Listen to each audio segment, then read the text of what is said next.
Episode 9 is set to end the Skywalker saga and the sequel trilogy itself by writer and director J.J. Abrams and Chris Terrio. This is Mike Zero.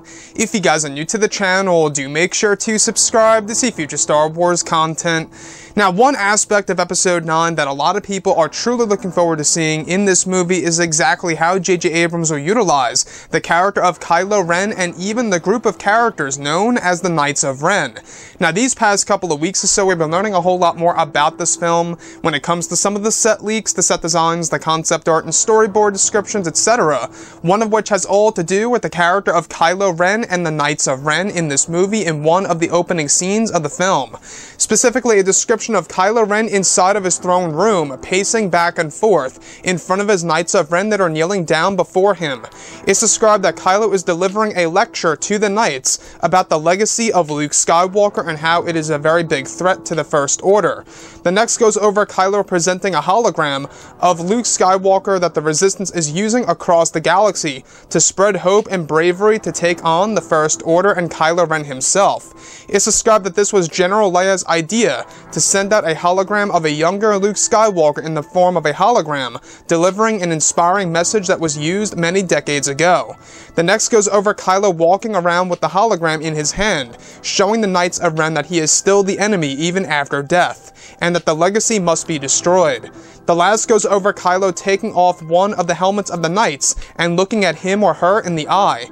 It's described that this is the moment in which the lead Knight of Ren that is being intimidated by Kylo Ren.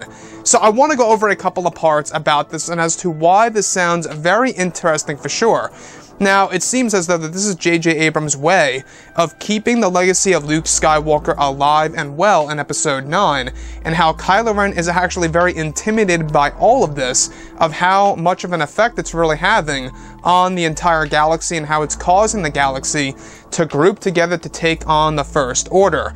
Now, we do know that this movie is really going to have a lot of different elements in the film that we have never seen before in the Star Wars universe, and that J.J. Abrams will be doing a lot of special things for the character of Luke in Episode 9. So first things first, I really want to go over Kylo Ren inside of his throne room. Now, it seems as though that, J.J. Abrams really wants to make Kylo Ren a very powerful figure in the universe, or in the galaxy, I should say, in Episode 9 by giving him his own throne room and his own throne itself. Basically making him, yet another version of Emperor Palpatine and Supreme Leader Snoke, where they get their own, visual way of having a lot of, control and being superior over, the Knights of Ren and stuff like that. So the other thing that I do want to go over is this hologram. Now, we do know that J.J. Abrams is trying to do a lot of special things for the character of Luke, and this is definitely on the top of the list, is by having a younger version of Luke Skywalker in the form of a hologram that is being used by the Resistance that was sent out by General Leia, that is being used as a way to inspire the galaxy to take on the First Order. Now, this is actually described as an old hologram of an inspiring message by Luke that was actually created and recorded many decades ago, most likely after the events of the Battle of Jakku. So what I like about all of this is that this is J.J. Abrams' way of keeping the Skywalker legacy alive, and how it's really causing a threat against the First Order and Kylo Ren himself, and that he's showing the Knights of Ren exactly what's happening around the galaxy in one of the opening scenes within the first act of the film. Now, I don't know about you guys, but I think that this is a brilliant way in order to really show us a younger version of Luke.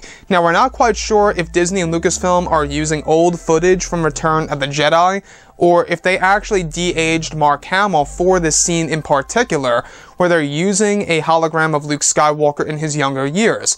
I'm going to go ahead and say that they're going to go ahead and use the older footage from Return of the Jedi in order to give us that authentic feel of a younger version of Luke Skywalker. I'm just not quite sure if they could really do it perfectly in the form of a hologram with Mark Hamill being de-aged. But who knows, maybe they are going to use that technique for all we know. We also know that they are using de-aging technology in this movie, so I wouldn't doubt that they would use it in this sequence as well.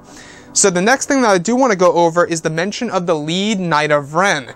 Now, we still don't know who, he or she is in this movie, other than that the lead Knight of Ren behind Kylo Ren in this film is basically going to be taking, a lot of orders from Kylo that then hands those orders down to the Knights of Ren in this film. And I gotta say, I'm really looking forward to seeing how the Knights of Ren will be used in this movie by JJ, and exactly how evil Kylo Ren is going to become in this movie.